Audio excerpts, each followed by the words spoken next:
You're listening to Conflict Radio on the Conflict Radio Network.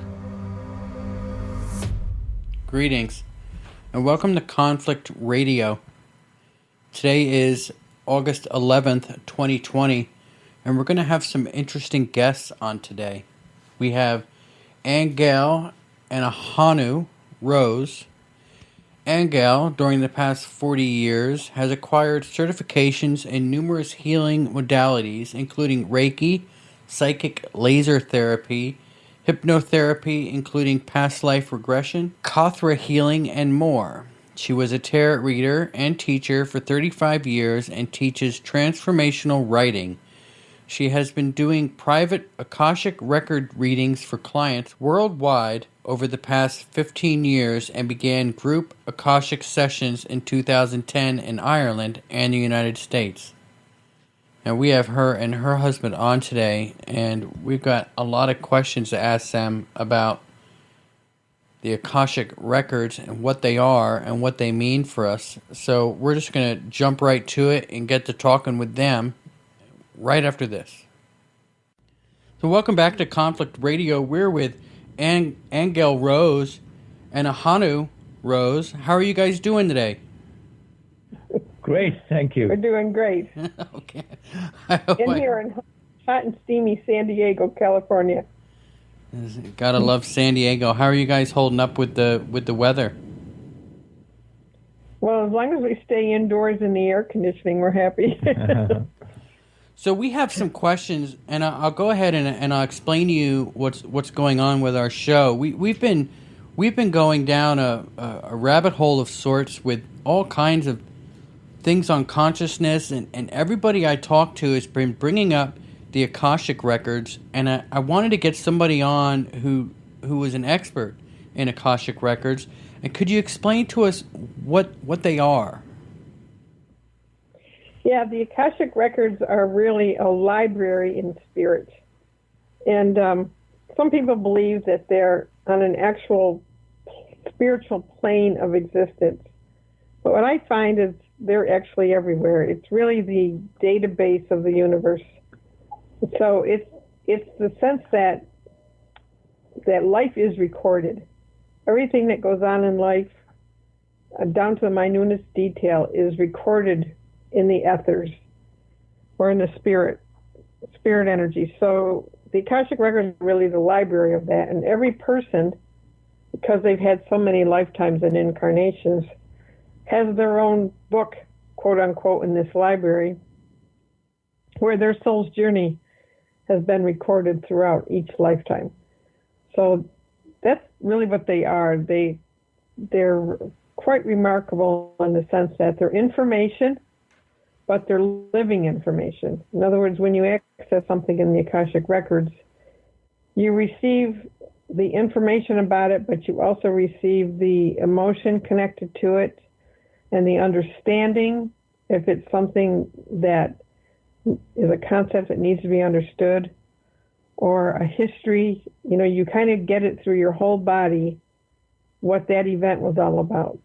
And it's very similar to when people have near-death experiences and they see their whole life flash in front of them. What they're really seeing is their own Akashic Records, which kind of gives them a whole experience of what their life has been about, along with the emotions on how everything that they have had done to them and everything they have done to others is experienced emotionally in terms of its impact.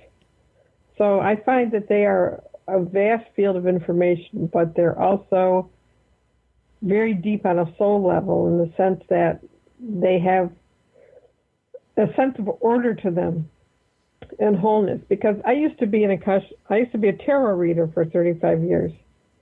And when I learned to read the Akashic Records in a reading, they were much deeper, much more sacred, and much more whole. So they have a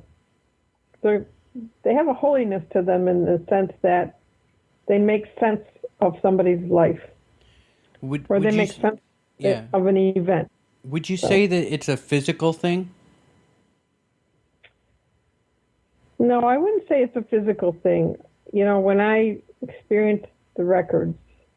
Well, I experience it physically in the sense that, let's say if I'm doing a reading for you, for example, and I'm getting information, I'm feeling that information in my body, which is why I can kind of report it back to you in a way where there's some sense of an understanding that's run through my body on what that means.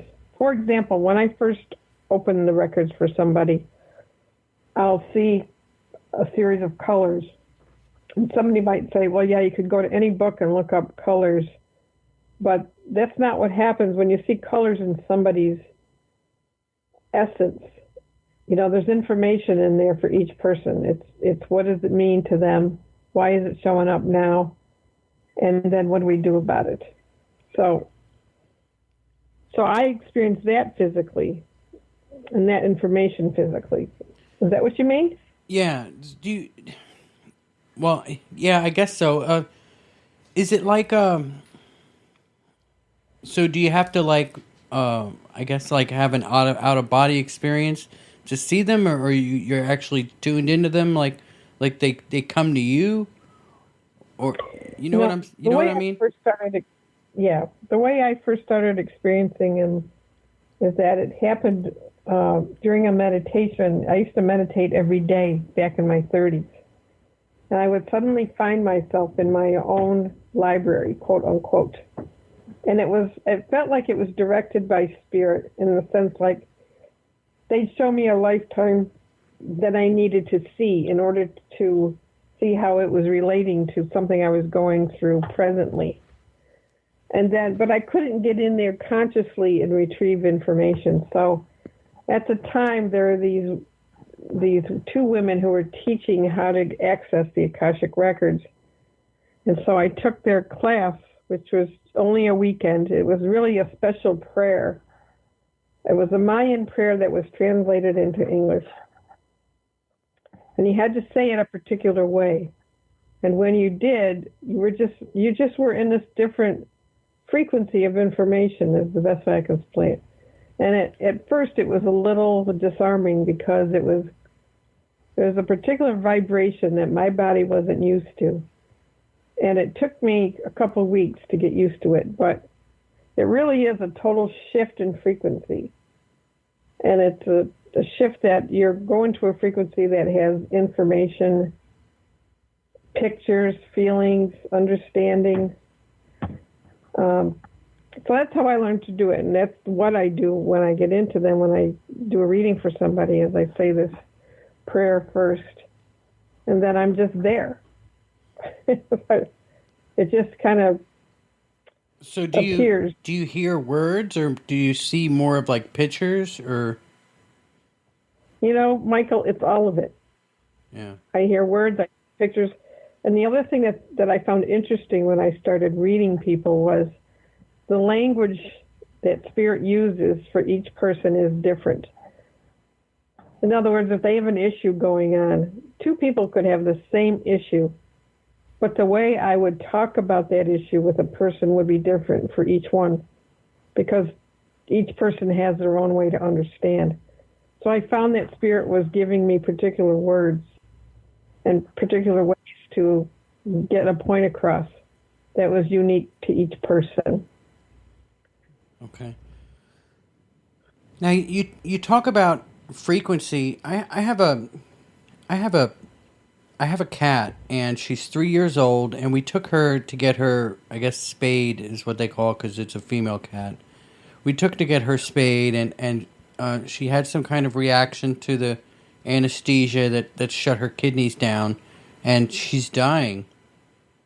And the vet, we took her to the vet, and a couple weeks ago, and the vet says, well, her levels are really bad. I've never seen levels this bad, and I had no idea, that it was something like this, and I was completely surprised. I thought maybe she was, just having some kind of normal issue from being spayed, and the vet's like, she's in total kidney failure, her kidneys aren't working, we need to, put her down, or there's we can hospitalize her, but there's really not much we can do. And this was 2 weeks ago. And we took her home, and my wife started playing this kidney frequency music on YouTube that we found. And right away, she started to improve and get better. And it's been an amazing thing that she gets good, and then she won't. I mean, like, the cat will actually position herself to where, we'll play it on our iPhones, and the cat will actually position herself to where she's pretty much laying on the iPhone, and the iPhone's right where her kidneys are. And then she'll be fine for a couple days. She won't want to listen to the frequency, and then she'll start getting bad again, and she'll want to listen to the frequency, and then all of a sudden she's better again. Now this has been kind of a mind-blowing thing for me, that this frequency is actually keeping my cat alive. What do you think about that?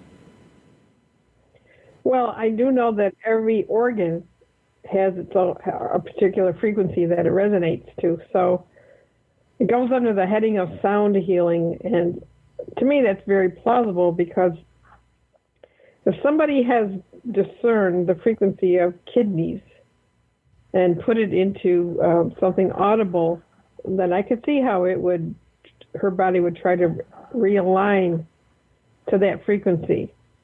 And it's the same with humans. Every organ in the human body has a frequency attached to it, and that's why some of these sophisticated healing machines that are out there now can measure frequencies of different organs, and what they do to heal is they send back the correct frequency back to the person through a little bottle of water that the person takes. So that's I can see how that would work for her. The thing with that kind of a frequency, though, is she would have to keep listening to it until her kidneys can hold their own. Like, what you're really doing is a reset back to the healthy frequency of a kidney. So that's why she feels better temporarily. But then, she goes off, and then you can tell that it hasn't reset permanently yet, because she still fades a little bit. So that's when you do have to keep giving it to her until her body can grab the original frequency and hold it. So that's what's going on there, though. That we are the physical are made of sound, light and sound, and sound in particular connects to the physical world. So, and that's why they're doing a lot of healing with sound these days. They're dissolving tumors, and how they're doing it is they're sending back the frequency of what a healthy whatever is into the body, and they're finding that if somebody has a tumor, the tumor's dissolving because it can't stay in basically they're putting the healthy frequency back into somebody, and the tumor dissolves because it doesn't resonate with it anymore. But go ahead, Ahonu wants to say something. Yeah, you're raising a very interesting point there, Michael. And if you think about it very simply on the human level, it's why people love to sing when they're happy, or singing makes people happy. So it's like that's the frequency of happiness. And if you take that, extrapolate that out, you can also then have negative frequencies. And they're starting to use negative frequencies now in warfare, and that's a very frightening thing. But you can see how, if the military is looking at it, you can be damn sure it works. There's something to it. But also, if you go back into some of the old, the Egyptians especially, there's a lot of talk you'll hear about them using sound frequencies to levitate stones and all that kind of thing, but more so in terms of healing. So when you talk about the cat and the frequency of kidneys, it's not at all a surprise, and it's actually a good thing, and it's a wonderful thing that you happened upon it. Yeah, or your wife, whoever. That was great. Yeah. Yeah, well, my wife has been, been talking about frequencies and stuff for years. And to be honest, I was always, okay, blah blah blah, whatever. But now I mean, I'm actually witnessing it. It's happening here in my house, and it's really quite an amazing thing to witness. I'll tell you, it blows my mind. She's been really bad the last couple days, and it seems like today she's finally starting to get better again. You know, she didn't drink or eat for the last couple days, and this morning, I was finally able to get her to start drinking something, and now she was actually eating tonight, which is good. So it seems like she's starting to get some strength back again, and I'm hoping that eventually, like what you said, the reset actually stays. You know, and you know it's just completely blowing my mind. Now, you just mentioned the old vibrations with the ancient Egyptians and how they may have used frequency to build the pyramids, say. And, you know, a lot of people think that. You know, another thing we've been talking about, and I wanted to mention to you guys, is the old ancients seem to have a more evolved consciousness than what we have today. And the last guest we had on was telling us how the people in power today are, now he said that they're working with fallen angels to suppress our consciousness, and we've entered this, like, since 2012 the earth has entered this cloud in space or something that's going to evolve our consciousness. And what do you think about that, and what's going on with the evolution of our consciousness right now? Well, I'll give you my take on it. Ahonu already gave you his. Well, I have more to say about Okay, it. but I think we're going through a death process personally. I think what we're being asked to do as a species is being asked to let go of what I call a death paradigm. And if you think about the way our world has been for millions of years, it's really all based on death in some form or the other. It's either, you know, struggle for survival, or it's based on guilt and punishment as well. People are guilty, they deserve to be punished, you know, or the whole idea of karma in terms of you reap what you sow. But even the whole aging and death process is really not, you know, a God-given paradigm, because a God-given paradigm is eternal life. So I think what's happening now is this planet is dying to what it was and how we've been living. And we are at a critical point, like you said earlier, where it really depends on what we do with our consciousness, because we are at a precipice where we could just as easily fall into another whole dark cycle as we could resurrect, quote unquote, to a higher frequency. There is a lot of people waking up, but even if you look at this COVID situation, the amount of fear that people have and the insanity that they're putting up with in terms of all the restrictions and the unnatural ways they're asking children to be in schools and everything else, anybody who's in their right mind will know that that's just insanity. Okay, so we're witnessing the amount of fear that human beings have, and just in this particular example. So, you know, when I say this world is dying to the old paradigm, it is. You're going to see more of it as we go on. It's not over yet. But I think people are being asked to choose which paradigm do you want to energize and support, because you're either going to go along with the old death paradigm and all its beliefs and doctrines, or you're going to choose an eternal life paradigm, which is based on pure love. And the truth is, we don't really even know what God's love is. You know, we're so used to doing this polarity thing that we don't understand love as something that is a unity that does not encompass opposites like that. So, you know, I just think when you start to choose the eternal life paradigm, what starts to happen to the individual, because it's a process of undoing. So all of your old negative stuff starts coming to the surface, Could be old memories, could be feelings that you've had about the past, could be the way you think of reality or life now and its limitations. But there's a process that happens where all this starts to come up because it's asking to be forgiven and released. And so we have a job to do. If we really want to shift this planet, we have to move toward the whole paradigm of what does eternal love and life look like.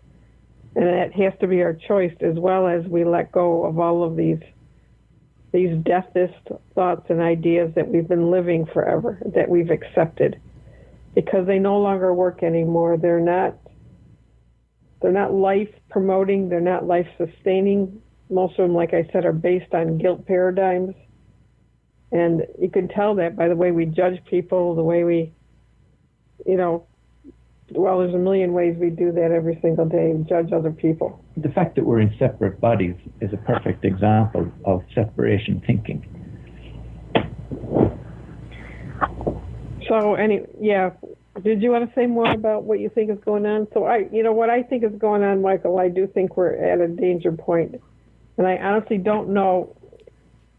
It could take many years before we truly shift into something that's more peaceful and not so ego-based. So, what did you want to say, huh? Yeah.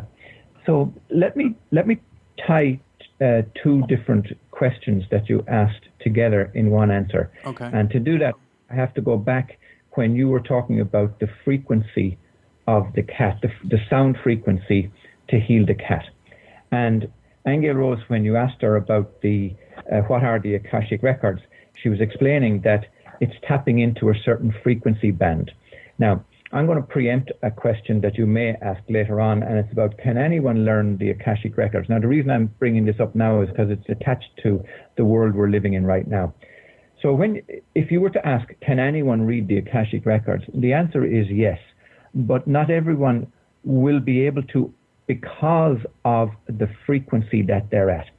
So everybody vibrates at a different frequency in the same way as the kidneys will vibrate at a particular frequency, and the heart can be measured to vibrate at a frequency, and the brain, and so on. So if somebody raises their frequency to that of the knowledge and information that is in the ether, in the Akashic Records, then they will be able to read these Akashic Records. Now, the reason I'm explaining things that way is because when you ask about what's going on in the world and like what will happen, it's simple really, in that if people don't raise their frequency, everything will either be the same or go downhill, because that's the frequency we're at now. We're in the frequency of chaos, we're in the frequency of the unknown, we're in the frequency of guilt, we're in the frequency of punishment, and we're in the frequency of separation. So if we want to enjoy love and God, let's call it now, let's not go religious with this. I mean that in the greatest of openness. If we want to enjoy that sense of pure God and pure love, then we must raise our frequency. We must attempt to feel what that feels like. And right now, as Aingeal Rose said, very, very few people have any idea what God's love feels like. Very, very few people. But we have to attempt to feel what that feels like. And that's also like what it's like to access the Akashic Records. It's like you're tapping into this vast, this incredible, eternal, unlimited field of all possibilities. And it's a wonderful thing, and everybody can do it, but it is a frequency issue. So let me just give you a little example too. In 2012, like you mentioned, we were in Ireland, and through my own private readings, I had many people asking me, "What's going to happen in 2012? What's it going to be like?" And so we realized that people had a lot of unanswered questions that were bigger spiritual questions that did not actually relate to their personal lives. So we started a group in Dublin where people could come one evening a week, and it was 2 hours. They could come, and I'd open the records, and they could just ask spiritual questions, healing questions. So that turned out to be Source that began to just speak to me directly when people would ask a question. And what the consistency was, and the constant thing is, it was always loving, it was always ordered, it was always the idea that there is a bigger thing going on here, and that bigger thing is love that will never be destroyed no matter what anybody does. And that everybody is safe in God, quote unquote. So again, it wasn't a religious thing, but it was more of a, this is the foundation of life. Life would not exist without God Source sending out an intention for life and love to be. So I wrote, I've written a number of books that were transcripts of what those meetings were, because we'd have homeopaths come and they would just want healing questions answered. So on that level of the bigger picture and of things that concern people, like I say, I had this homeopath one time ask me about every single hormone in the human body and what was it composed of and how do you heal with it and all this stuff that's all in the books. But like I say, my fear was lessened from those meetings because Source always answered it sanely, practically, and lovingly. And it was constant throughout the whole thing. So even in a situation like today, when the people have asked, the few times they've asked, I still see all this green light coming in, which means there are healing energies coming into this planet for sure. There's still comfort, there's still understanding, but I also, because of that, I also know what's being asked of us. And that's to clean up the ego, let it go, shift to a more loving paradigm, not one that's, like Ahonu said, not one that's separate, but one that actually genuinely cares about life and the things in life. Yeah, we had a guest on that said that we're programmed now to try to accumulate all of this worthless matter. Yeah, it's true. Yeah, it's true. Yeah. I've been watching your guys' YouTube channel for the last couple of days, and I saw one of them where you'd given away a whole bunch of stuff. And Oh yeah. Like out of the storage unit. Oh yeah, that's right. Yeah. three bedrooms, 3-bedroom house. Well, yeah. Yeah. I mean, wasn't that freeing? It was. It was bittersweet, to be honest. And it kind of goes back. So, if I can right now, can I tell you about my dark night of the soul experience? Yes, please. Because it kind of explains why we gave everything away too. It was early January 2019. We were on our way from California back to Oregon, where we lived at the time. And I was looking at I looked at the car window, and all of a sudden, it was like I was watching this fake movie. Like the cars that were going by, the people, everything seemed surreal. It's like it no longer looked real. And I thought, that's very strange, And along with that, I couldn't see a future for the world. And this went on and went on. I didn't know what was happening because it continued to go on. And what it did was it kind of tore down every belief I ever had about anything, any spiritual belief, anything really. It was all gone, and I was left to bare bones where it was like, I don't know anything. I thought, I do not know anything. So we get home, and Ahonu, he would be on the computer, and he'd say, oh, this one just came out with this new healing system. And I'd say, it's nonsense. It's all nonsense. None of it does anything. And yet I couldn't, I'm somebody who likes to manifest. I couldn't grab a hold of anything to manifest because it wasn't real anymore. It had no meaning, and I didn't even know if there was a future. So after a few weeks of this, I finally got an answer from Source, and that's what it said to me. It said, pick which dimension you want to live in because the Earth is splitting. It didn't use the word shift. It said splitting. And with that, I got an understanding that what it meant was the Earth is, it's splitting dimensions. There's different dimensions of the Earth. There's a death dimension and a life dimension. Pick one do you want to be in. Okay, so fast forward to North Carolina. We had things in storage that had been there for 8 years. And we got there. Our intention was, we're going to sell some of the stuff. But somebody said, well, nobody's going to buy used beds. We had 3 sets of beds, and they were fairly new, but they were used. So we just put an ad on Craigslist. We said, free beds.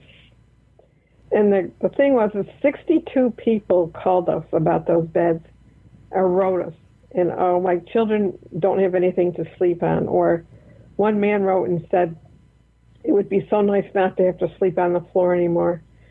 And we just were shocked. We were like, we didn't realize people were in such need. And yeah, one woman said, my children have never slept on a bed. And what a wonderful thing it will be for them to sleep on a bed. Yeah, so obviously we didn't have enough beds to give everybody, but we gave them. It makes you want to buy a bed for everybody, doesn't it? It does, because I thought if we had the money, we'd go buy a bed for every one of those 62 people. But then we started to look at all the stuff we had in storage, and we thought, geez, we've got nice couch, we've got nice tables, we've got sideboards. We had lawnmowers, we had all sorts of things, and so we just gave it all away.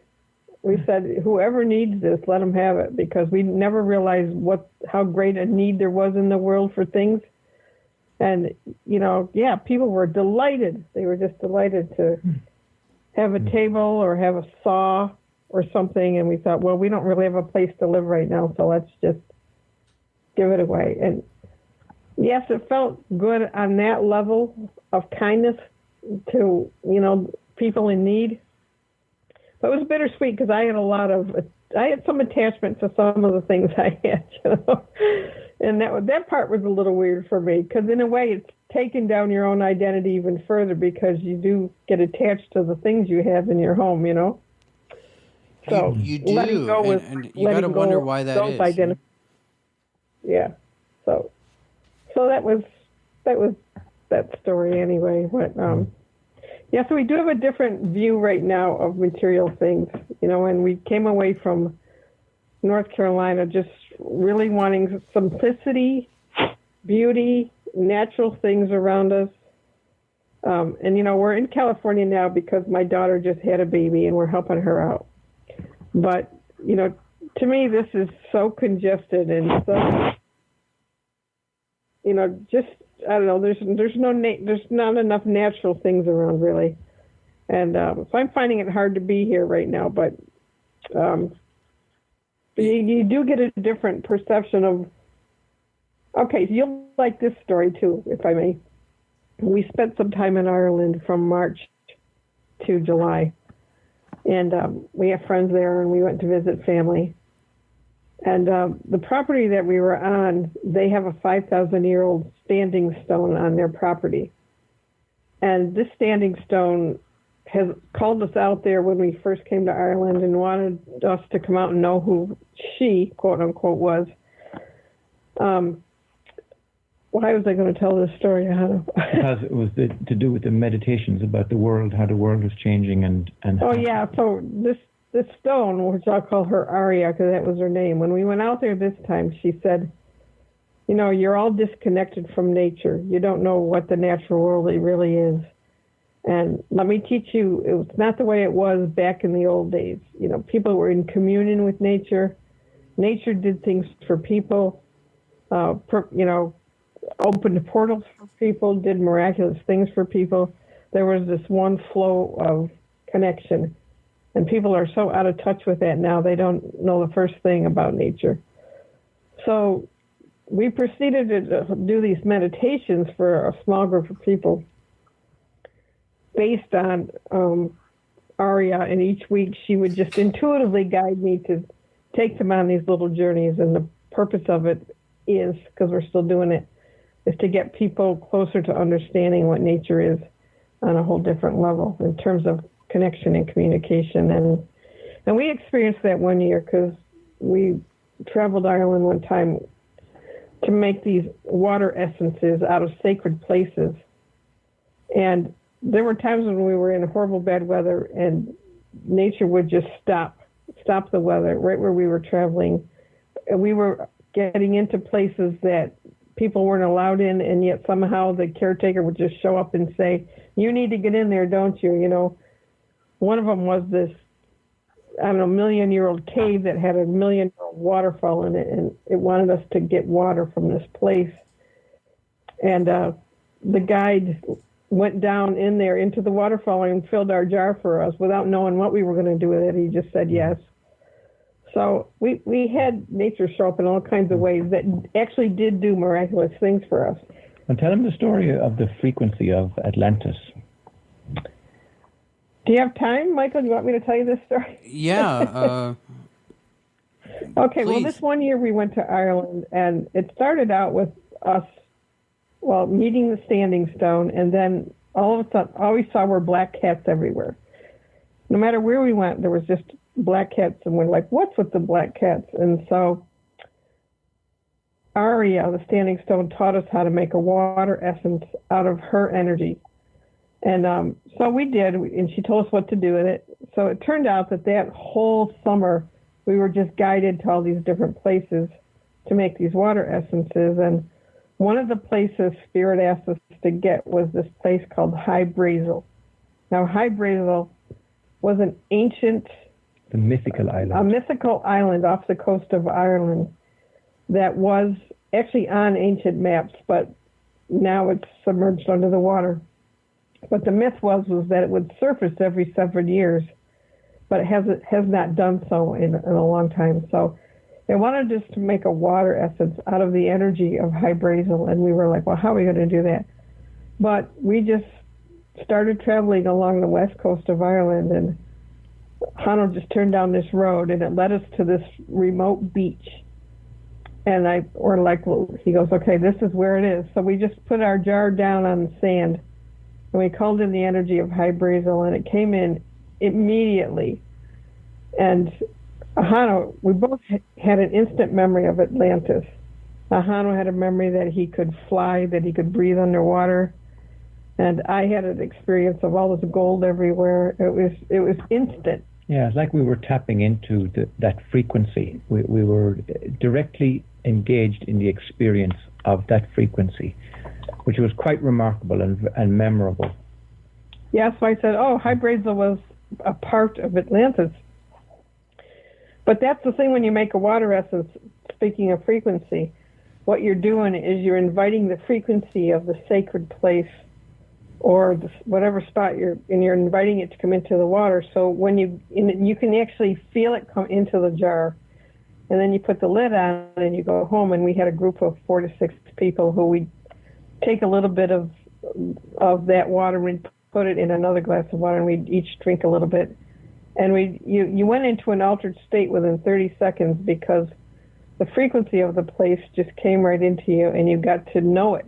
The whole purpose was, now you understood what this place was all about. Now you could feel it. Now you knew it. And so we still have them, and we don't really know what we're going to do with them, but we just keep being guided. We'll make one out of this because it seems, like I said to Ahonu, I think part of it is we're creating a historical library because I have the sense that these places may not always be here. Yeah, because we've got essences now from the likes of Stonehenge and Newgrange in Ireland. Glastonbury tour. And So when you other places around. When you say essence, what do you mean by essence? The water, the jars of water. So let's say they wanted us to get the energy of Stonehenge. So we traveled to Stonehenge, and it's just a little jar of water, and what you do is you put it down in the area, and you call in the energy of Stonehenge, and you invite however much of the information it wants to give you into the jar of water, because water holds memory. So you can feel the energies of the place coming into the jar. And then once we knew it was in there, we put the lid on, and it would be in our collection. Same thing, we did Newgrange, and we did an underground cave. We've done the Hill of Tar, all sorts of places that people go to. and do ceremony. We got a stone circle that had like 133 standing stones in it. And every one of those places has information. So once you invite the essence in the jar, it's in the jar, and then you go and you sample it, and that's when you have your own little experience. So we were going to create a whole website and just put them in smaller bottles for people to purchase, but we haven't had the time to do it. So yeah, what it is, Michael, is it's like a means by which other people can experience the frequency. Do you know? Because a lot of times when we talk about frequency, and I know this is what you're trying to get across to your audience, is how do you understand what frequency is? And when you feel it in your body, like when you ingest these waters, for example, or you listen to music, you're effectively ingesting the sound tone, you're ingesting the frequency, and it's stimulating memories. And that's what the frequency of these waters do. It gives somebody an actual experience that they can relate to, and it can help elevate and increase their frequencies. But the difficulty always is to maintain that. That's always the problem, is to maintain. It's like a habit. If you want to change a habit, you have to spend, I think they say 30 days at least, in order to make the new habit stick. So in the same way, you might experience a new frequency. Like, for example, let's say if you went to visit the pyramids of Egypt, the Giza, you can feel the frequency there. And it's tangible and it's real, and you can feel it in your body. And you can talk about it and tell others about that amazing feeling you had and what it feels like to be in the pyramids and so on. But as soon as you go home, that frequency is gone. It's just a memory. But if you could do that enough times to where it's no longer a memory, it's actually a living being inside you, it's actually a reality, then your frequency has increased to be able to cope with that. In the same way as if you go to the gym 30 days in a row, you've acquired a new habit, and then it's no longer an effort. It's a natural new habit that you've formed. And that's how frequency works. Not many people's bodies are capable of imbibing a new frequency. And how we know that is because one time at one of our group meetings, a person asked, why did Chernobyl kill people? What is it about radiation that kills people? And what she said is that we are not yet able in our human bodies to be at the same frequency as radiation. Because if we were, the radiation wouldn't harm us. And that helps to understand how frequency works in the body. Does that make sense? Yeah, that makes a lot of sense. It really does. Yeah. It's the same thing. Like if you go somewhere where something really horrible happened and you feel like that in your gut, that's a frequency you're picking up too, right? More of a bad frequency.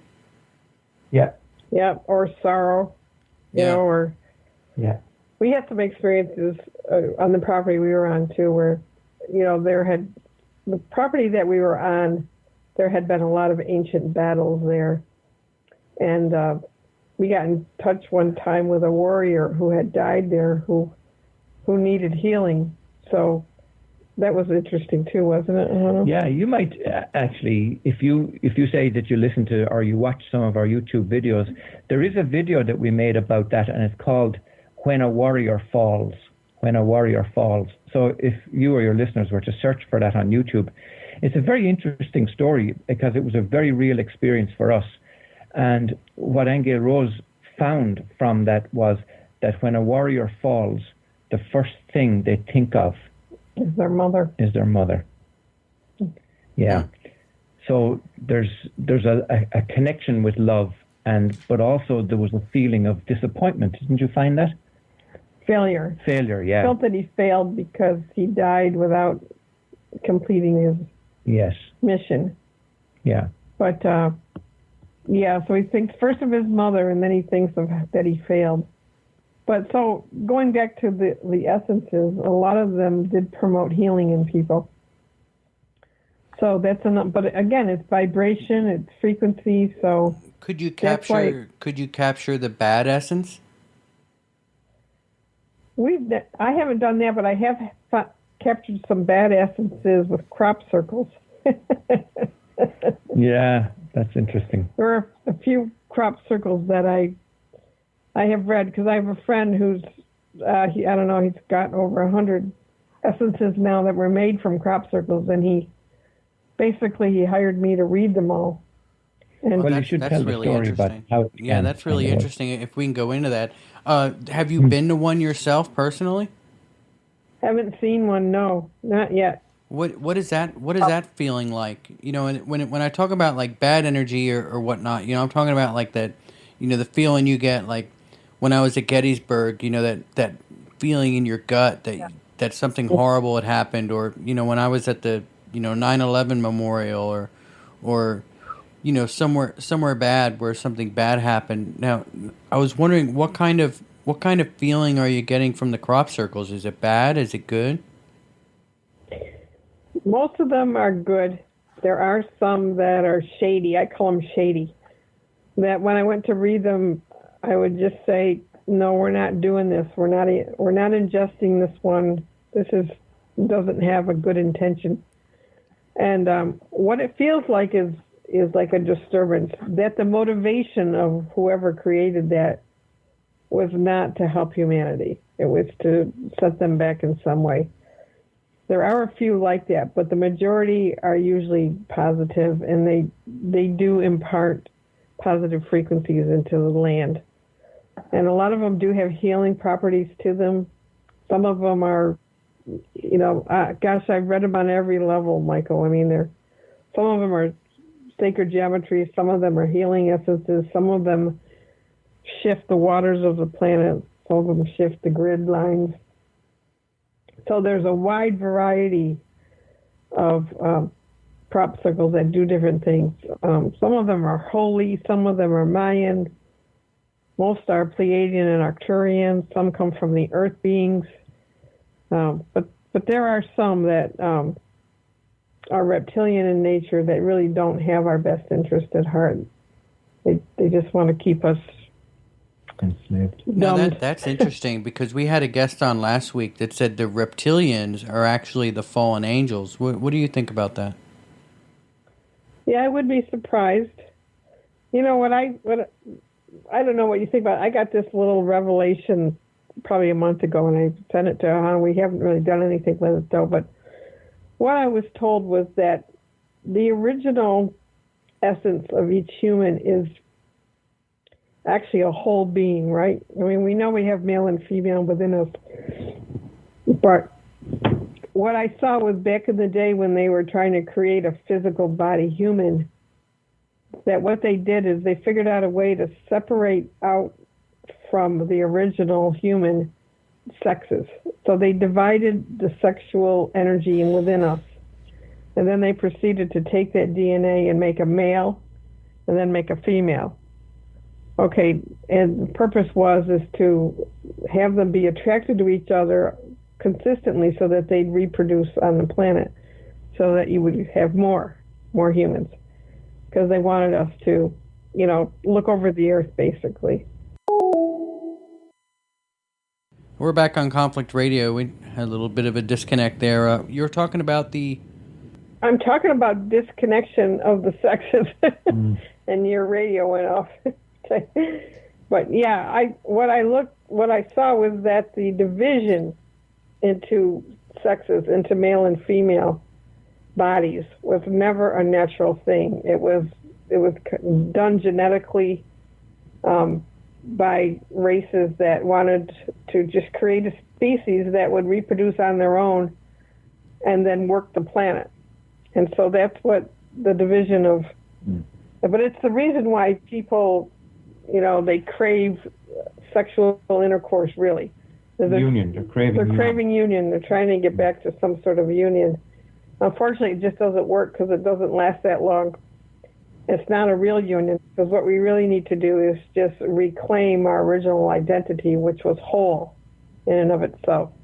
And what Source told me is a lot more than just male and female. We're composed of elements that we're not even aware of yet, that go beyond the fact that you're male and I'm female. So that was an interesting thought that came through that kind of blew my mind a little bit. And I went, oh my God, this is the reason why attraction goes on like it does, why sex is so important to people, you know, to the point of craziness, as you may have noticed, you know?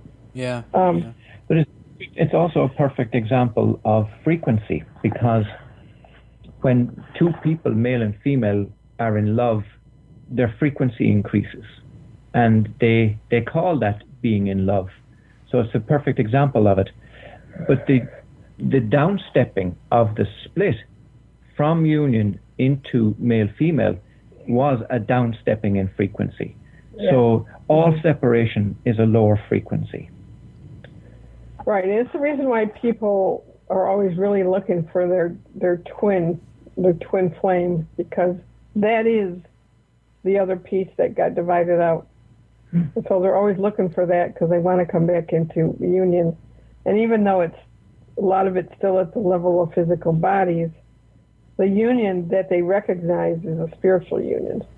And that's different than if you're attracted to a soulmate, for example, who is somebody that is not you, but who you have a connection with on some level. So you believe in soulmates? Oh, sure. And Ahonu and I are twin flames, so we believe in both of them. Yeah. I've had many soulmates in my life. Ahonu, I guess he's had some. But when we met each other, it was a whole different story. It was like, holy cow, what is this? Yeah. And every twin flame couple that I talk to says the same thing. It's like you recognize the person as yourself. And you know it's something different's going on. So, we're a soulmate. It's almost like you make each other complete, right? Well, yeah, and it's like if you're away from each other too long, there's a sense of panic and grief attached to it, you know, and it's a strange experience for sure. They're not always smooth sailing for many couples either. It's probably a good place to talk about the 1111s, Michael, if it's okay with you. Yeah. You wouldn't have known, and certainly your listeners would not have known, but Aingeal Rose was born on 11/11, the 11th of November. And I was born on the 11th of February, 2/11, and I was born in house number 22. So we've got these 11s running right through our entire time together and into past lives, these 11/11s. And many of your listeners may resonate with this, because if you've got a listenership that's into consciousness, they'll be aware of seeing 11/11s on clocks, on digital clocks and so on. And many people, there's a lot written about it all over the internet if anybody wants to search about it. And what they all tend to say is that the 11/11s have to do with twin flame relationships. Now, we never knew that when we first met, but we're the living proof of it, that indeed it has to do with twin flame relationships. But interestingly enough, what's been happening lately is when you ask the question about how do you increase frequency on the planet and so on, and what's happening in the world, more and more people are starting to see 12/12s now and 13/13s. And what that means is an increase in frequency. And that's a wonderful thing. That's a beautiful thing. So there is a shift happening. And these synchronicities are like little nudges from spirit, or indeed the Akashic Record saying, hey, take a look closer into this, find out more about this.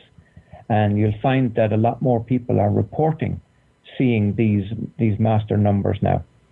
Yeah, 12/12 instead of 11/11, right? Yeah. So, well, they're dimensional doorways. They all resonate to dimensional doorways. or portals that lead to other dimensions. Yeah, now that's another interesting topic. We did a show on quantum jumping and the Mandela effect. Does that Okay. do the records say about different dimensions, or is it only this one? Well, we do quantum jumping into the Akashic Records all the time. Yeah, we do. We do. We've done many quantum jumps. So the records, I think when we did a group meeting one night on the chakras, Source was actually explaining that the chakras were doorways into different dimensions in our body. And if we really knew them, that they could take us into portals that would take us to other dimensions. So You think that's more of a natural thing, right? Excuse me? You think that that's a natural thing, right? To be able to go from dimension to dimension? I do, yes. I think it's all consciousness. You know, again, it's us not understanding the anatomy even of our own body and of the Kundalini. And sources told us there's an unlimited amount of dimensions. There's not just the fifth dimensional, there's six. There's zillions of them, and they intersect our reality all the time.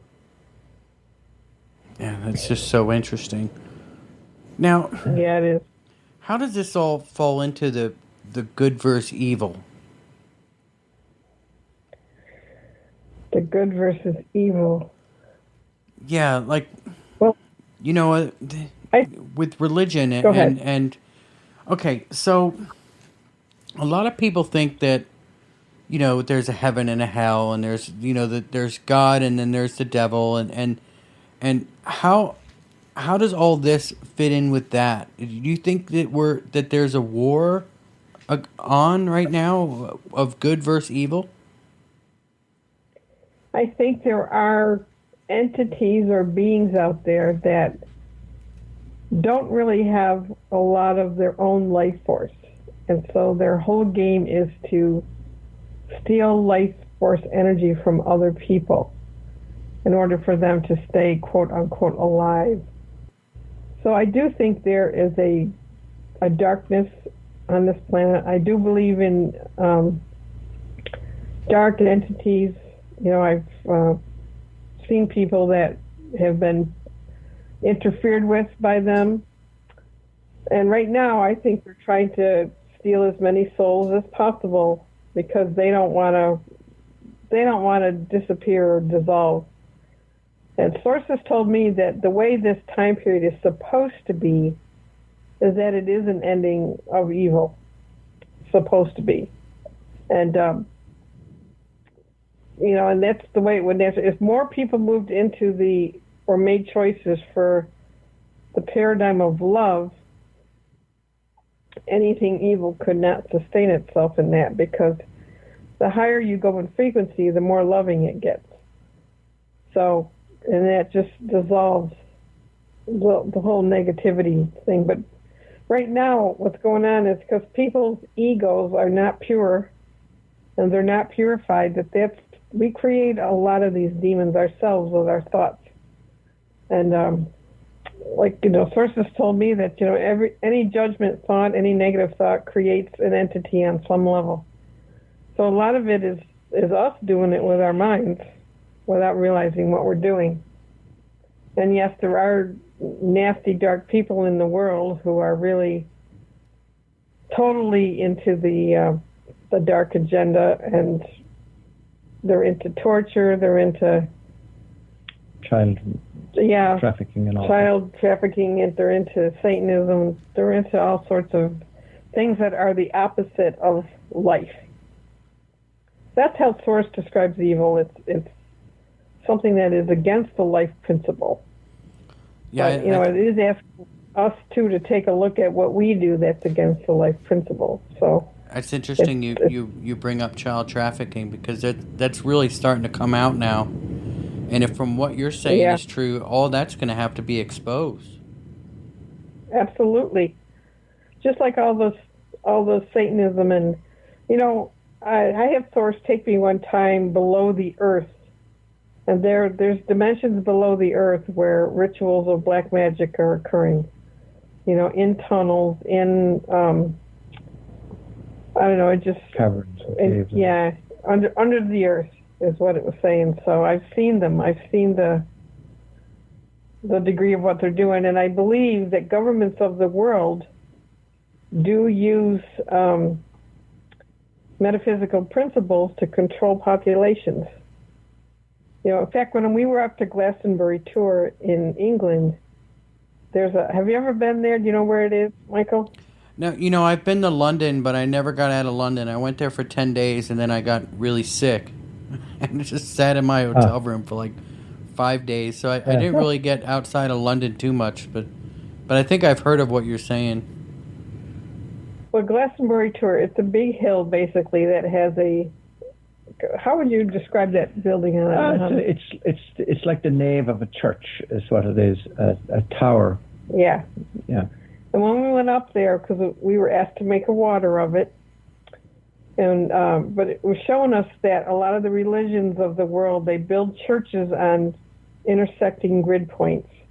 And the reason they do that, they put their steeples right over it, or their altar. And the reason they do that is to tap into the earth energy and use it as a broadcast system, you know, out into the ethers. So whatever their mass is all about, or whatever their particular dogmas are, they use the steeples and the grid lines as broadcast stations. So in that way, you've got a little bit of a dark agenda going on too, because it's a way to program a population. So there's all kinds of interesting ways that, you know, people in power understand the way energy works this way. There's an interesting thing to remember about the question that you asked about good and evil, Michael. Yeah. And in the light of the way Aingeal Rose was explaining the answer, it's important to keep a foot in both camps, as it were, right? And let me try and explain this. In other words, if you're human, you're human. And it's important not to deny the fact that you're human. But at the same time, the foot that's in the other camp is that you are spirit. You see? So you have to also be very aware of the limitlessness of the spirit aspect of ourselves, but not to deny the limited part of the physical human part. Does it make sense what I'm saying? Yeah. Right? So the physical part of being human is that you're on an earth that has polarities. Lions eat other animals. You know, there's consuming going on, unbelievable amount of consuming going on the earth. Everything consumes everything else. And we are led to believe that this is all part of the hierarchy of nature, or what do they call it? The survival of the fittest. You know, that everything consumes everything else below it, and so on, and that humans are the top of the food chain, right? And even if you think about that, it means that humans consume everything else below it. Now that can't be right, really. If you think about that, like from a spiritual perspective, how can that be right that you eat something else in order to survive? So the fact is, though, that if you don't eat, you'll die. Unless you're Ray Mayor. Oh yeah, unless you're into Breatharianism. But what I'm trying to get at is that there's no point in denying the physical body, because it's on the level of the physical body, it's real, but on the level of spirit, it's not real. So we have to keep a foot in each camp and not deny the other, but enjoy the wonder of the spirit, the understanding that spirit has about the physical body, which is that it's an illusion, that it's just energy. It's just energy is all it is. So with that perspective, it's easier to have more power over evil in the world. So when Aingeal Rose is talking about dark agendas and negative agendas and all the negative stuff that's going on. When you step into your spiritual self, it's much easier to have power over that and not let that have power over you. But if you were to be only in the human body, then that kind of stuff is overpowering. It's completely and totally overpowering. All right. Like we actually interviewed and published a book for a man who is a breatharian, who does not have to eat food and went without food for a year actually. And so he's proven to himself that we don't need food to survive. But you have to, this is frequency again, you have to be at a certain level of consciousness to really be able to understand that, so that you don't starve to death. Okay, because if you're still down in the dense physical, you still believe you have to have food to survive. And that, of course, there's a whole social aspect that people are addicted to with food. But if you're still down at that level, then, we also know a girl who tried to be a breatharian who starved to death. Now, I've never heard of that before. What exactly is a breatharian? A breatharian is somebody who does not eat food anymore. He lives off of the prana, or the life force energy that's in the atmosphere. And not even water or drinking anything? Well, I think some of them have water, or some of them may have juice, but this guy leads a lifestyle where, like I said, his book is A Year Without Food. And he goes into the whole process of meeting other breatharians and then doing it himself. And now he teaches workshops on how to become a breatharian. But it really is, he said, something very spiritual happens when you take food out of the equation and you're ready for it. He said that your body actually starts to generate light, and you start getting nourished by light that's within you. And so he's saying it's pretty miraculous in terms of how the body does have this mechanism for immortality within it, basically. And so it's very interesting, but it goes along with what Ahonu was saying, is that we tell ourselves that it's the law of nature that we have to go around consuming. But he's actually saying it's not really natural that we do that, because we're actually light bodies, not physical bodies. Yeah, I've heard of that too, actually, that we're light beings. Let's take a break. Let's take a break. We're at that time, and we'll be right back right after this. Well, welcome back to Conflict Radio. We are with Aingeal and Ahonu. Rose, how are you guys doing? Welcome back from the break. We're doing great. Great, thank you. Yeah, we're doing good. We needed that break, though, didn't we? Yeah, we actually got caught up in conversation off the air, and that's always a good thing. I learned, I think, so much more just from being relaxed and off of the station.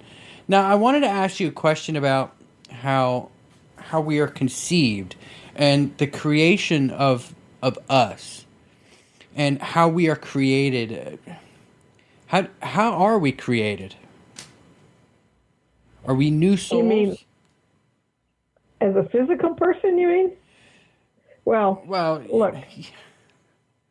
Well, you asked a couple questions in there. You asked about conception and how we're conceived, Well, yeah, so I don't need the whole birds and the bees thing, but yeah. How do we come to be life? It's all consciousness. Everything is consciousness, really. Everything is a thought. So how do we come to be life? We're actually a thought in the mind of God. God intended life, and there was life. Because it's all thought. Thought is creative throughout the whole entire universe. But when you get down to the physical level, I do think the human being, as we know it physically, was genetically modified from other races. And like I mentioned earlier, I think whomever, whether it was the giants, whether it was the reptilians, whether it was the Anunnaki, somebody learned how to divide our DNA and create biological beings. So, we're physical that way. However, in talking to Source, Source has given us like a whole other view of the body and basically said, yeah, okay, so even though you weren't created from maybe the best motivations physically, you still have God within you. It's called your Kundalini. It's your force of nature inside your own body that can take you all the way to enlightenment. So you're not stuck. And that's one thing I have found with Source is that whatever has been done to us down through the dimensions, you know, we still have God's life force within us. And that means we can evolve and we can attain higher levels of consciousness. But when you talk about conception, that's another story. But what the story really is if you just take the human and how somebody, you know, is, it does matter what your parents are thinking when you're conceived. It does matter if they love each other. It does matter if you're welcomed or not. All these things affect what your experience is. Like, for example, for somebody who's not a wanted pregnancy, the placenta has a hard time finding a place to anchor in the mother's womb because the body has already gotten the message that it's not wanted, it doesn't belong there. So therefore, you know, just the placenta, which is, as we know, the life-giving material that feeds the baby, is already, you know, it's already restless. It's already doesn't really feel welcome. But it does anchor, so the fetus comes out with this program that it wasn't wanted, and that's probably the core belief that it has throughout its whole life is, I'm not wanted, I'm not wanted. So every experience it has, they experience rejection in a lot of ways.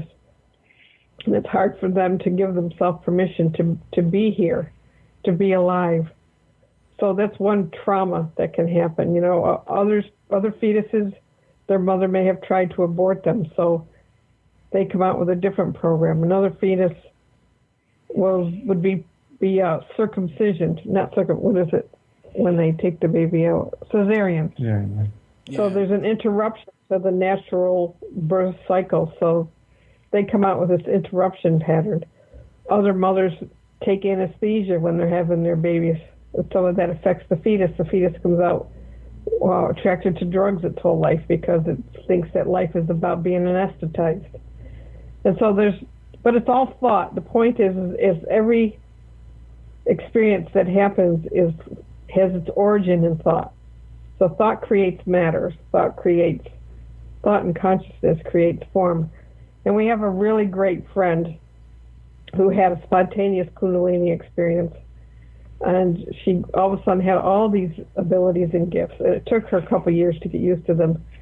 But she tells us a funny story. She tells a story about how she gained the ability to be in 3 or 4 levels of a dream consciously.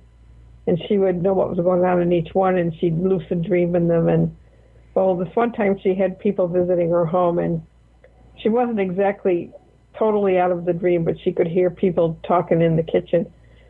So because she was still kind of in spirit, she floated down to a closet in her kitchen because she wanted to hear the conversation. But after a few minutes, because she was focused in a particular place, her body started to assemble itself right there in the closet. And so she just kind of spiritually hightailed it back to the bedroom. But it makes the point that here she was manifesting matter of herself and then, disassembling it as well. And that was part of the abilities that she got from her Kundalini awakening.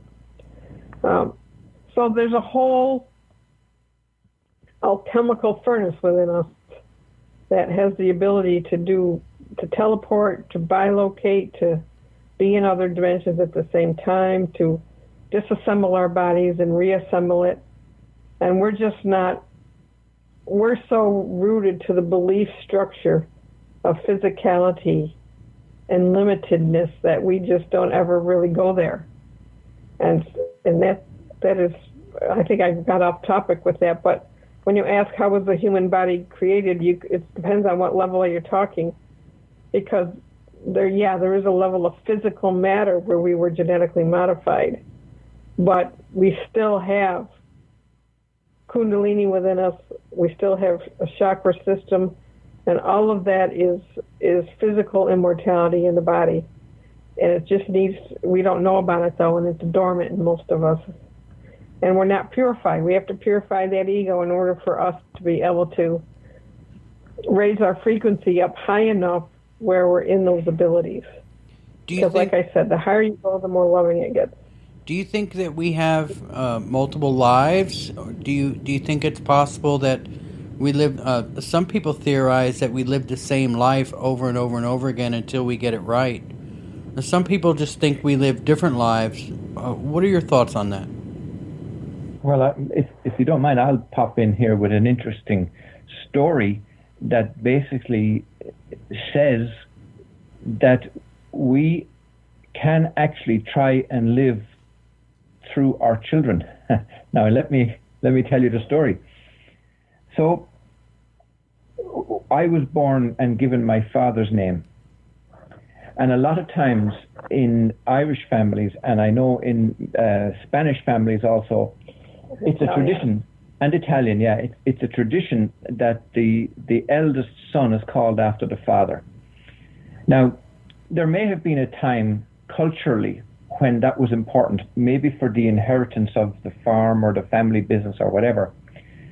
But I always felt that it was a means of perpetuating life. In other words, it was like my father wanting to live on through me. And so when somebody has carried on the same name, a son or a daughter is carrying on the same name, because remember, a name is a frequency, a name is a sound tone, and it's the most heard sound you hear all your life is your own name. So it's like a means of becoming immortal is to call your child after you. Now, how that came to me as being important is because one evening, we were doing one of these Akashic Record sessions, and that was actually in Dublin, Ireland at the time, Aingeal Rose, you'll remember, where Aingeal Rose, we were doing an Akashic, was it an Akashic? No, it was a quantum jump, I think. And anyway, the great Babaji came in the room. I think we had, 8 or 10 chairs around the place, and one was empty. And you said, let Babaji take that place. So let's put a picture of Babaji here. Yeah, so we put a picture of Babaji on that empty chair. And in the circle, Babaji said, would you mind if... Would you like the reptilian cords in your back removed? The reptilian cords in your back removed. And for me, my experience was my father was on my back. And I had to remove my father from my, long dead, of course, but I had to remove my father from my back. Now, what that meant to me was that not only was my father trying to live through me in terms of giving me his name and living through me from through a frequency point of view, but it's like as if he continued to do it after he died. And I think that is what's going on with a lot of people too, from a life after death perspective. We tend to try and continue to live on through our offspring. Now, there's various views on that, but anyway, that has been my own experience. So, but the other aspect of it is, yes, people do live other lifetimes, in other areas of the world, in other cultures. Yes, absolutely, yeah. I've had a lot of my own past life memories. One in Eastern India, one in England, one in Scotland. Actually, we had one together in Native American Indians. Do you remember, Aingeal Rose? Right. So, yeah, I do believe in past lives. I see a lot of them, too, when I do readings for people.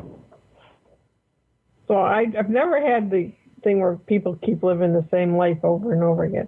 Okay. But I do think there's a continuity of the soul through different lifetimes. In other words, you may pick up where you left off in a different life.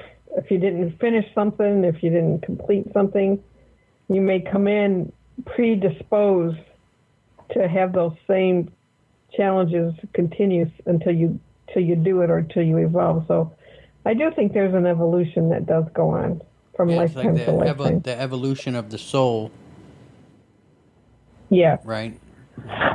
yeah. So technically, before we are born, we are conscious already, right? Absolutely. I saw my own conception in a rebirthing session that I had. Yeah, I saw myself being conceived, and I was a little soul hovering outside my mother's body. She didn't want to be pregnant, and she knew she had conceived, and I was out there, and I said, "Oh, I'm sorry, but I have to come in now because I have to help usher in the age of peace."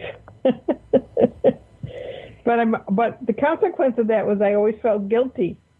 It's almost as if you were invading somebody when she didn't really want you to be there, but there you were, you know. Yeah. So yeah, I was already a little soul, you know. Do you think we pick our parents? You know, I'm not sure about it. I think we probably do because I think that they have something in their genetics that is helps you do your purpose in life, and I also think they could be continuations of nationalities that you've lived as well. Like I look at my own parents, and even though they were both extremely religiously Catholic, I was aware of a life of both of them when they were both Gnostics. And I could see how that part of their soul history would be compatible with what I'm doing now. So, you know, I do think there is an element of that, yeah.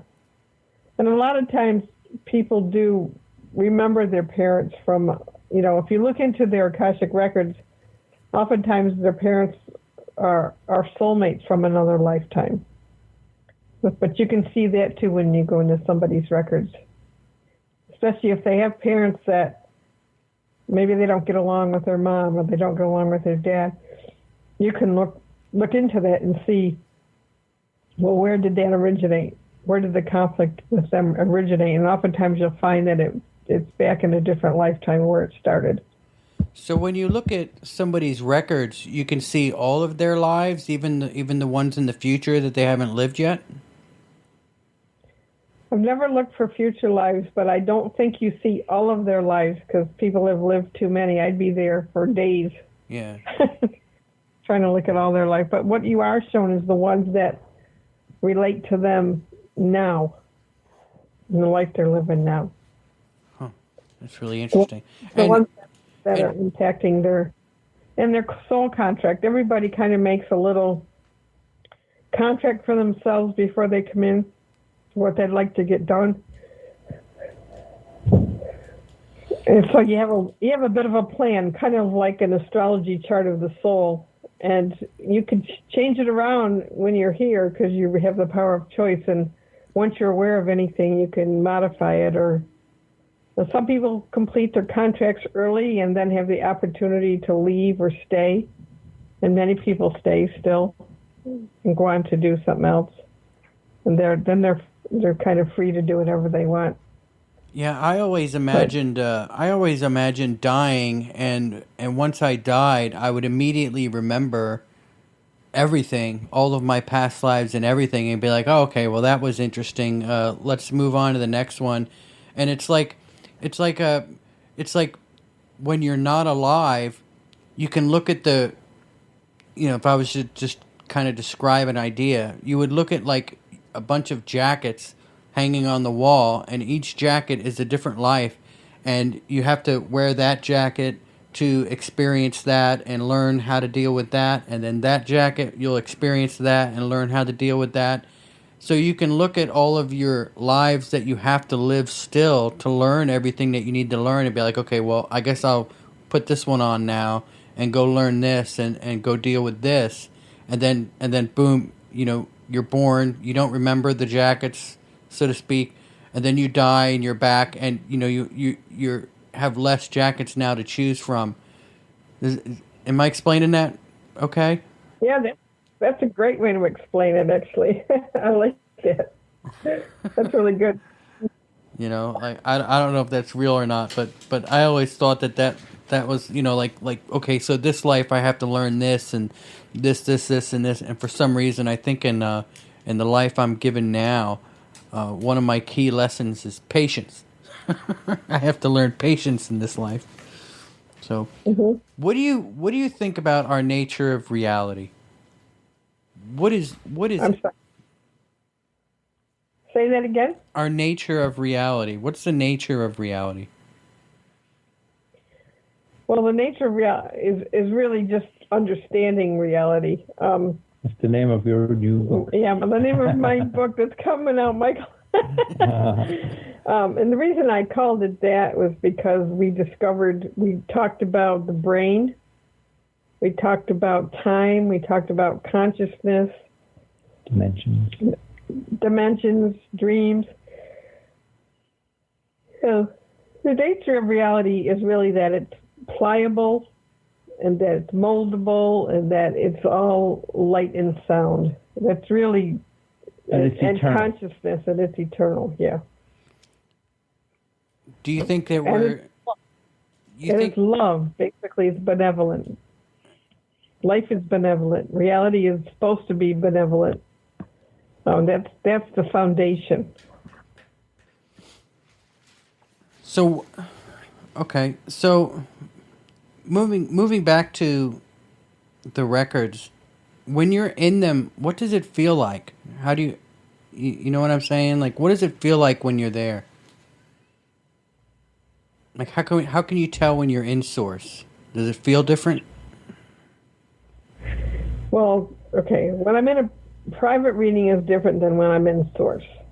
So when I'm in a private reading, I'm just elevated to this field of information about the person where we're really having a conversation in a relationship because we're discussing intimate things about the person, stuff on the soul level, about the evolution of their soul, about their highest gifts, about what they're doing now. It depends on what they want to know. People have a lot of questions about themselves, about their children, their gifts, their careers, all of that.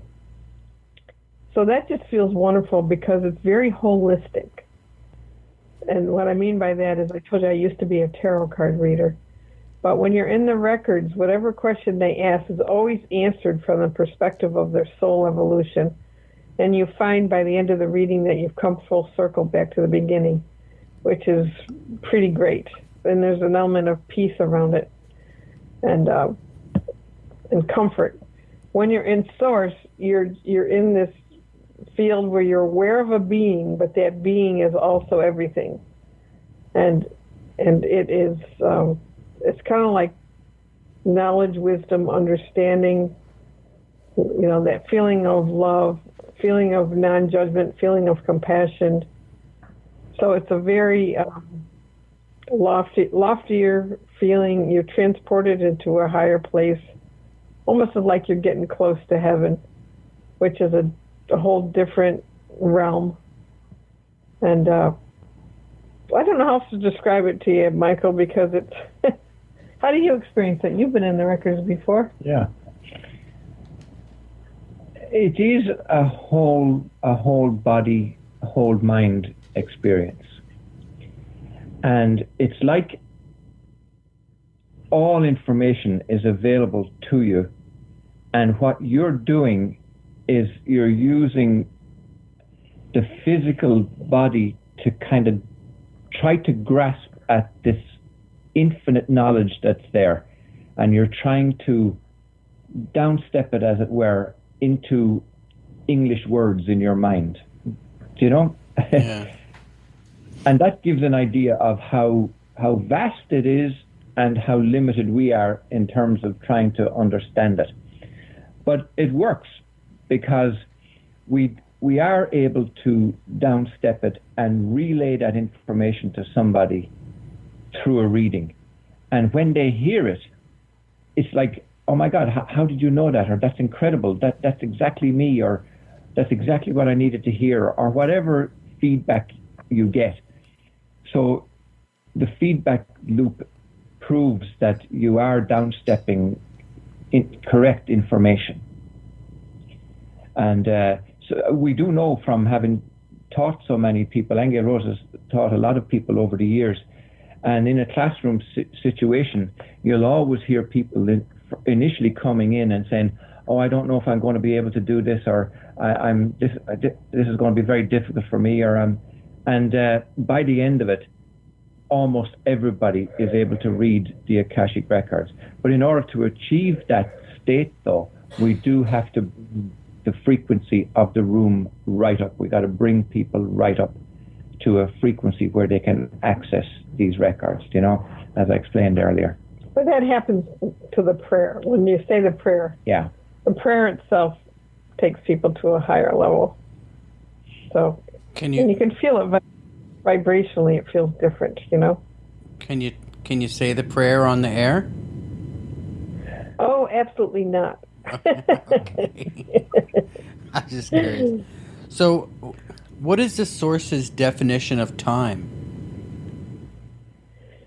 So it described time as a consciousness field, like a woven pattern of light that is a consciousness field that is created by us, and that time doesn't exist once you get out of here. Okay, so it's basically a woven pattern of light and sound that is made by consciousness. So that's its definition, isn't it, right, Ahonu? Yeah, I'm going to look it up what you said. He's going to look up what I said in the book. Just a second. Okay. And what do you think Source wants to tell us right now? Let me see.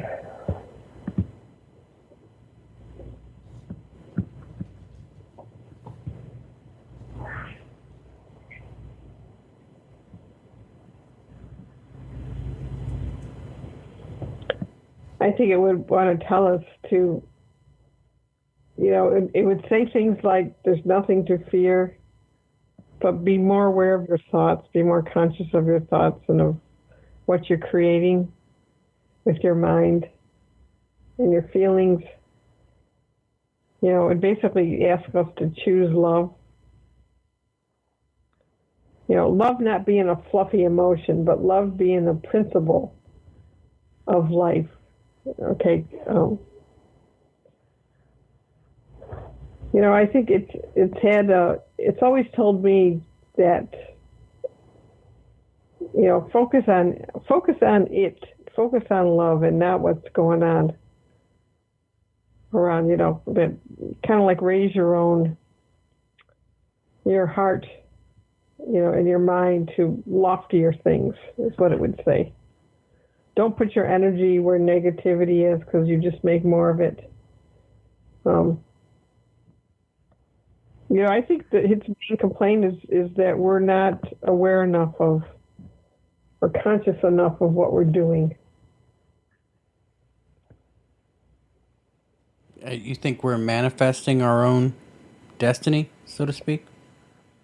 Yeah, I think what you're looking at is the result of everybody's consciousness. I think the light that's coming in this planet is uprooting everything. And a lot of the negativity that's out there, we create every day. Just look at all the arguments going on about wearing a mask, for example, right? Mm-hmm.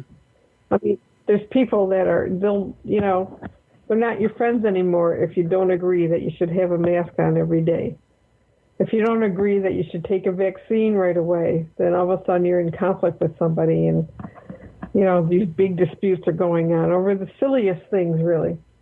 And the point is it seems like people don't have any awareness of what's natural and common sense. They just go right to the fear factor and live out of it and judge out of it and cause problems out of it. So I just think people are not, they're so fearful of their lives ending that they're not even, they're in insanity, really. They don't know how to discern what's natural and what's unnatural. It's like there's no common sense anymore, Yeah. Where love is natural. Love is natural, and Source once said to me, how did you become enemies to each other instead of healers? How did you become a disease to each other instead of a healing agent to each other? And, it makes the point. People are going around walking away from you, putting, all walking around with masks. I mean, the craziest thing, like I said, I saw earlier was children back in the classroom and they're in their own little plastic tents. They can't even play with each other. And they have a mask on in the tent. I mean, it's so ridiculous and so insane that nobody's scratching their head and saying, wait, what? They're encouraging them not to share. Yeah, like my daughter was thinking of sending my granddaughter, who's 3, to Montessori preschool, and she didn't send her because they told her, well, the kids aren't able to play together. They have to social distance. And she said, this is crazy. I'm not going to do that to my kid, Yeah. And it does teach them. It teaches them to be fearful of each other. They don't hug anymore. We've even seen that with adults in Ireland when this lockdown was going on. When you see somebody they put their elbows up like, oh, let's just bang elbows instead of give each other a hug, And it's crazy, especially because the majority of people who get the virus recover, and, when there is a medicine to fix it, you've got the dark elite making it hard for you to get this medicine, which is obscene because they want a vaccination, I mean, it's also corrupt, really, and obscene. And there's no money in a cheap pill. Yeah, that's exactly right, And I've had friends, too, that say, oh, yeah, if that vaccine comes out, I'm getting it right away. And it's like, really? All you have to do is watch the movie Vax to see all the brain-injured the brain-injured children. And, that's a whole other subject, isn't it? We won't go into that. Okay, but yeah, I think Source is very aware that we've lost our common sense, and we've lost our connection to nature and to what's loving and natural and kind and sharing, and we're in this victimizer place that we haven't gotten out of yet. As we're recording this right now, I just want to let you know I noticed that it's 11:11. Is it really? Hey, there you go. 11:11. Where are you, on the East Coast? I'm in Central Time, yeah, Alabama. Alabama. Okay, yeah. Okay, let me just read to you real quick, Michael, what Aingeal Rose said about time. Now, she said a lot more than this. This is just in the introductory paragraph of her book, A Time of Change. All right. And she's talking about our true organic selves. And she says, our true organic selves have not had the opportunity before now to come and merge with us. There's been an amount of time allotted for each spirit to go through lifetimes and learning to advance their soul to a certain level of awareness on its own. We've been in time, while our true organic selves are beyond time. They have nothing to do with it. Time itself is on its way out as we know it. We've been under the arc of time like a canopy for eons. We're at a point where time itself is due to collapse.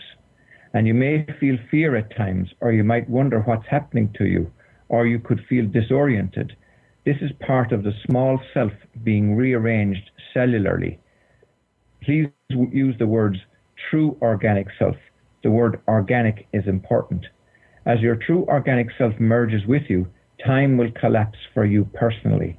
Until then, you are part of the collective process of the collapse of time, of bringing back truth on the many levels it manifests itself until you're done, and you will know when you're done.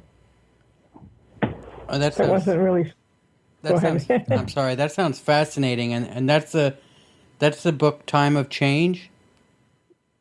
Yeah, that's a book, A Time of Change. Yeah. Okay. So. Wow, you both are truly fascinating. Absolutely fascinating people. We've actually covered everything that I have written here in my notes, plus a ton more.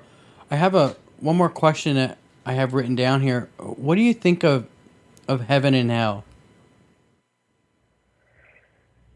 what do I think of heaven and hell? I think there is a realm called heaven. Well, but again, it's all frequency. Is the best I could say. Hell is a frequency. Heaven's a frequency. There's states of consciousness, but states of consciousness create realities. Source once told us. Somebody asked us about life after death, and Source had told us that they're all created by us. Every state that happens after death, every plane of existence is created by us. Okay, so here's from my other book, Michael, I'll just tell you. It says, what is time? Can you read it? Yeah, what is time? Sorry. Time is being shown to me as a living web of light and sound particles that is a vast consciousness field. It becomes dark beyond or outside of it. Time curves, it's round and it arcs. It belongs to a certain dimensional space in that it has boundaries, which is what differentiates it from the darkness that I see beyond it. It's made up of a living web of consciousness and energy. All of our thoughts and desires are there. You can go beyond it into a void or hyperspace, although hyperspace doesn't have anything to do with the time matrix that I'm looking at. Now, she also mentions about heaven, and she says that Source itself is heaven. And this was in response to a person asking about what was paradise Earth. In other words, there's an aspect of Earth that is a paradise, and paradise Earth is a piece of Earth that people think that they are in heaven. However, paradise Earth is not the entirety of heaven. So there you go. Oh, that's absolutely incredible. All right. Yeah. So now I saw somewhere that you guys were having a class on the ocean in San Diego back in March. And I'm just asking on a just curiously personal level. Was that before or after the lockdown started? Were you guys able to do that? No, we weren't. In fact, we left for Ireland very shortly after that, and we had a number of classes planned for Ireland as well, and none of those happened either because of the lockdown. So, but it didn't faze us in the sense that we have always done most of our classes online anyway. So it's not a big deal for us to run them online, and we will continue to do that. So your classes, what do you teach in your classes? You could tell everybody.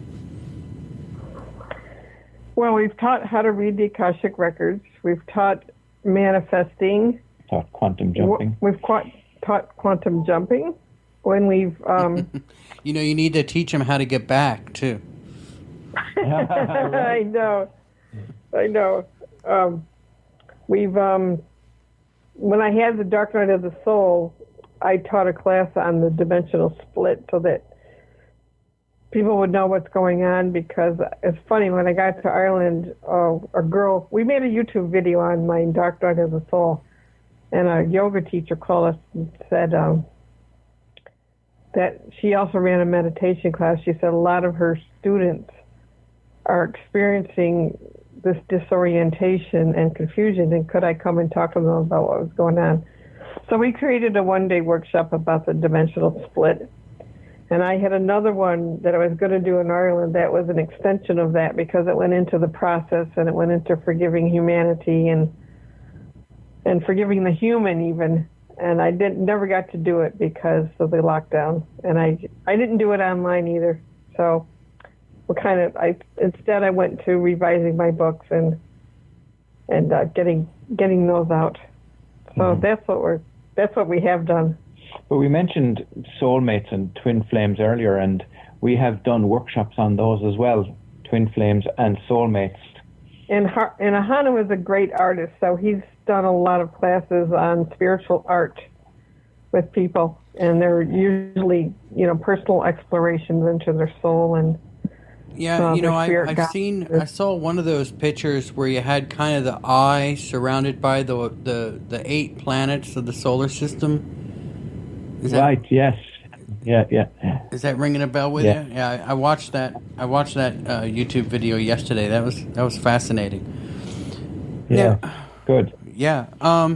So hey, I hope that I guess we're gonna wrap this up, but I really hope to one day my wife and I can meet you guys. Maybe when this coronavirus thing settles down and you start doing live classes again. You both sound absolutely fascinating, and I hope to continue our relationship and talk to you again in the future. And Super.